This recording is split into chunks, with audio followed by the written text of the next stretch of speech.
Saya Dina Monica, mahasiswi profesi Dokter Gigi Universitas Udayana. Pada kesempatan kali ini akan menyajikan video mengenai perawatan fissure sealant. Pada saat gigi erupsi, gigi dalam kondisi yang sehat. Artinya, gigi dalam kondisi yang baik dan utuh, tidak ada karies ataupun perubahan warna. Tetapi, sekali gigi tersebut terkena karies, kemudian terbentuk kavitas, maka akan membutuhkan suatu perawatan yang disebut sebagai restorasi. Berbicara mengenai karies gigi, prevalensi karies gigi ini mencapai angka 60 sampai dengan 90%, baik pada negara berkembang ataupun negara industri. Oleh karena itu, dalam bidang kedokteran gigi, intervensi minimal menjadi suatu konsep dasar perawatan profesional yang mengacu kepada tingkat resiko, deteksi awal, serta perawatan penyakit sedini mungkin pada tingkat mikro untuk memperbaiki suatu kerusakan akibat suatu penyakit. Ketika perawatan sedini mungkin tidak dilakukan, pasien bisa saja menerima perawatan yang lebih complicated nantinya. Oleh karena itu, pencegahan karies menjadi prioritas utama oleh seorang dokter gigi.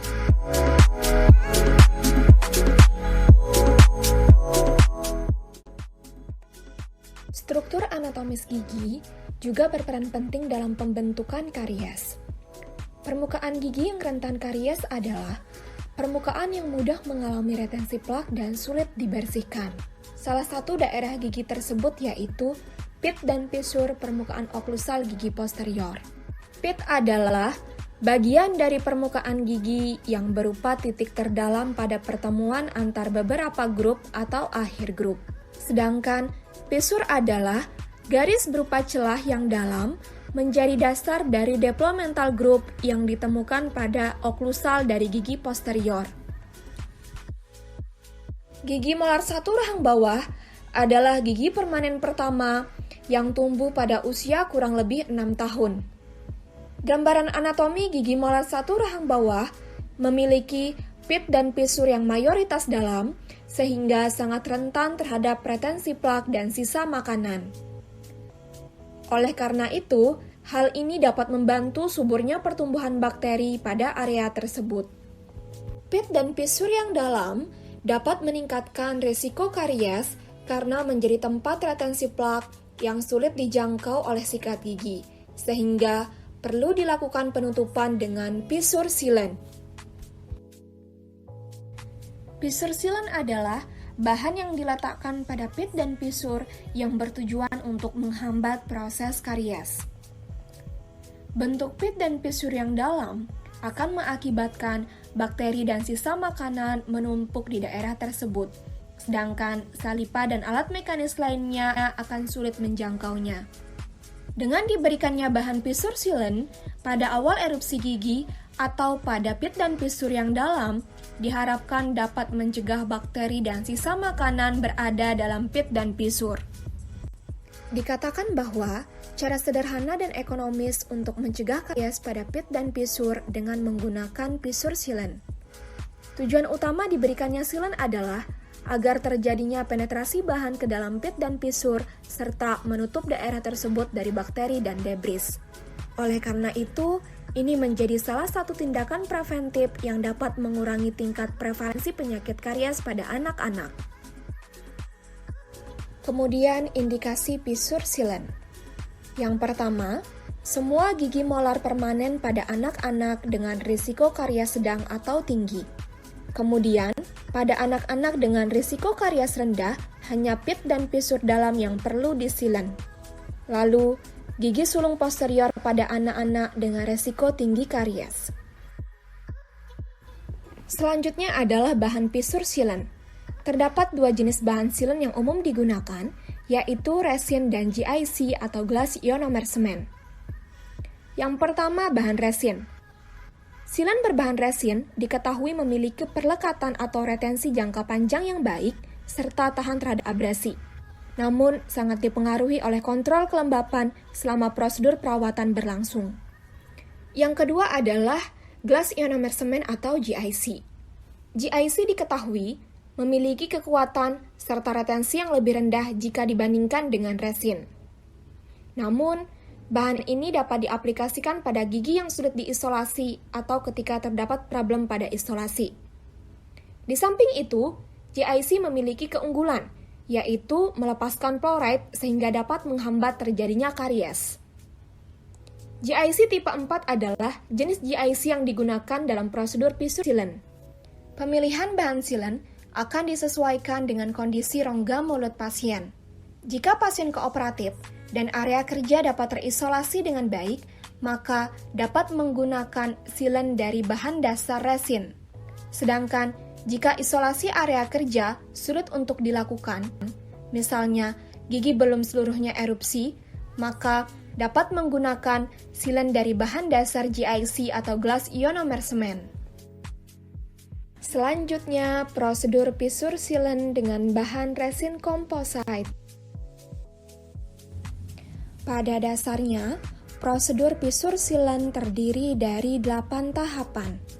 Yang pertama, seleksi kasus, kedua, cleaning, ketiga, isolasi, keempat, etching, kelima, washing, keenam, aplikasi bahan sealant, ketujuh, cek oklusi, dan yang terakhir, evaluasi.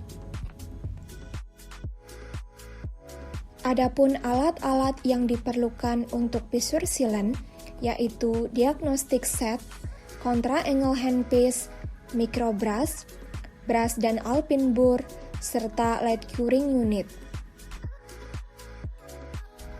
Kemudian bahan yang digunakan antara lain etsa asam, bonding agent, plowable composite, articulating paper, pumice, cotton roll, dan cotton pellet. Tahapan pertama prosedur fissure sealant ialah seleksi kasus. Seleksi kasus bertujuan untuk mengidentifikasi adanya pit dan fissure yang dalam dengan menggunakan sonde. Kemudian yang kedua, cleaning. Permukaan gigi akan dibersihkan dengan menggunakan brush dan pumice dengan tujuan menghilangkan plaque dan debris supaya bahan fissure sealant dapat melekat dengan baik. Sisa pumice dibersihkan dengan sonde, lalu dibilas dengan air dan dikeringkan. Yang ketiga, isolasi.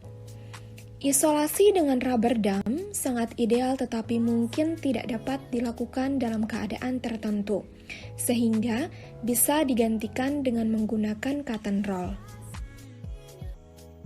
Keempat, aplikasikan bahan etsa. Aplikasikan asam fosfat 37% selama 20 detik untuk menciptakan porositas pada enamel agar terbentuk adesif yang baik dengan bahan sealant. Kemudian yang kelima, washing.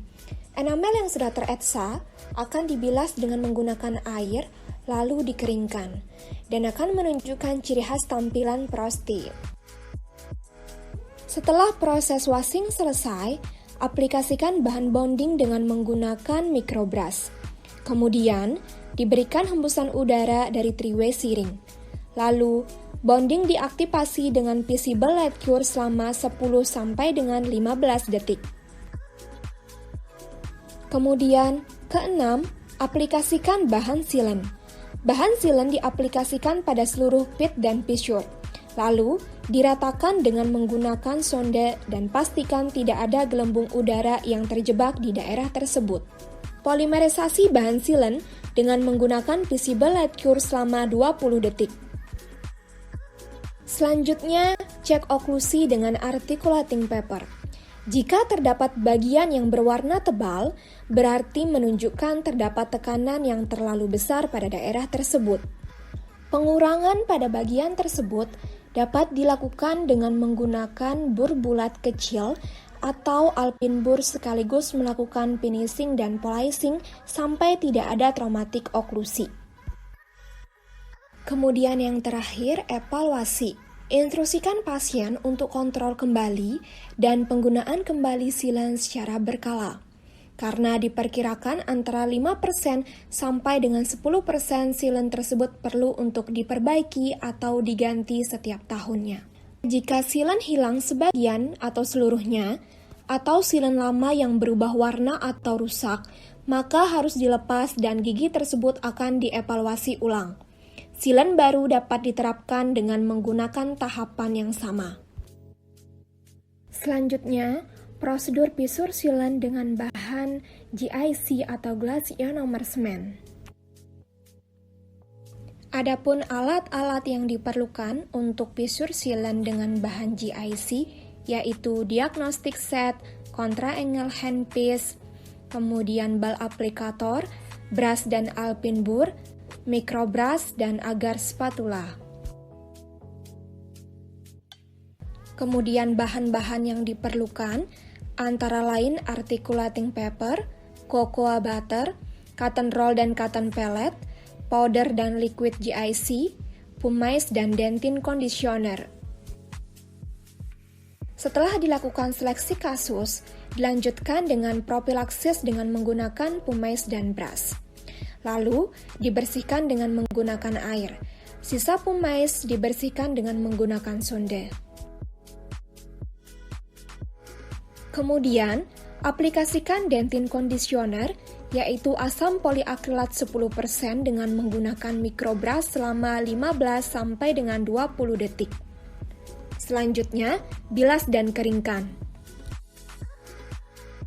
Kemudian, siapkan Glass Ionomer Cement, di mana botol powder dari GIC tersebut akan ditepuk terlebih dahulu supaya powder tersebut homogen. Lalu, powder akan diambil, kemudian ditiriskan. Perbandingan antara powder dengan liquid adalah sesuai dengan aturan pabrik yaitu 1:1. Botol liquid juga akan dikocok terlebih dahulu sebelum diteteskan, dan penuangan dilakukan dengan cara tegak lurus.